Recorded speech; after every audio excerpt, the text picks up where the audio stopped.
বাবা মায়ের ঋণ তো কখনোই শোধ করা যায় না। সেই ছোটবেলা থেকে করে আসতেছে, বিয়ের আগে থেকে বিয়ের পরে সব সময় আমার পাশে আছে আমার বাবা মা।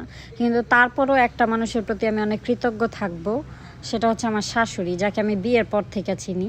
কৃতজ্ঞতা থাকার অন্যতম কারণ হচ্ছে সে আমাকে রান্না বান্না শিখাইছে। আমার যখন বিয়ে হয় তখন আমার বয়স ছিল মাত্র 18 হয়ও নাই। আমি কলেজে যাইতাম, আমার আম্মু আমাকে ভাত খাওয়াই দিত, মানে দৌড়ের ওপর থাকতাম। কখনো মনে হয় ডিম ভাজা ছাড়া কোনো কিছু করে খাইছি কিনা জানি না। বিয়ের সময় আমার শাশুড়িকে বলে দিছে যে আমি কোনো কাজ পারি না, আমাকে জানি শিখায় নেয়।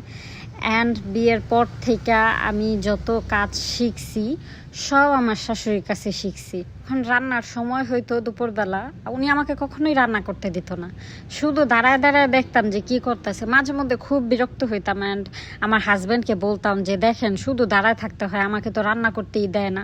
আমার শাশুড়ি একটা কথাই বলতো, এখন দেখুক শিখুক, ওর যখন নিজের সংসার হবে তখন ও কইরা নিব। তখন বিষয়টা বুঝতে না পারলেও এখন বিষয়টা বুঝছি যে ওইখানে দাঁড়ায় থাইকে আমি আসলে রান্নাটা শিখছি। কোনোদিনই শ্বশুর বাড়িতে আমাকে কখনো আহামরি কোনো কাজ করতে হয় নাই, মানে কাজের বুয়া ছিল, তাছাড়া হচ্ছে রান্না বান্না আমার শাশুড়ি করতো, কাইটা কুইটা দিতাম এরকম। তারপর সারফারাজ হওয়ার পর আরো ব্যস্ততা। বিয়ের 4.5 বছর পর মালয়েশিয়াতে আইসা পড়ছি। মালয়েশিয়াতে আসছি এখন 2.5 বছর হয়ে গেছে।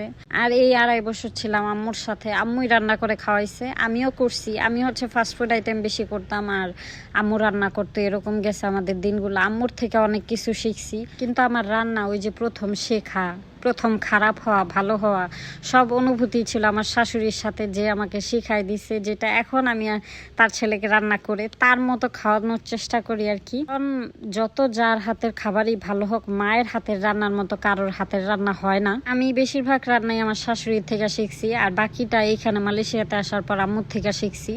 কারণ বাংলাদেশে যখনই ছিলাম বিয়ের আগে কখনোই আমি রান্না শিখি নাই বা রান্না করিও নাই, আমি কখনো বলি নাই। বাট আলহামদুলিল্লাহ আমার শাশুড়ি খুবই একজন শান্ত স্বভাবের, খুবই ভালো মানুষ।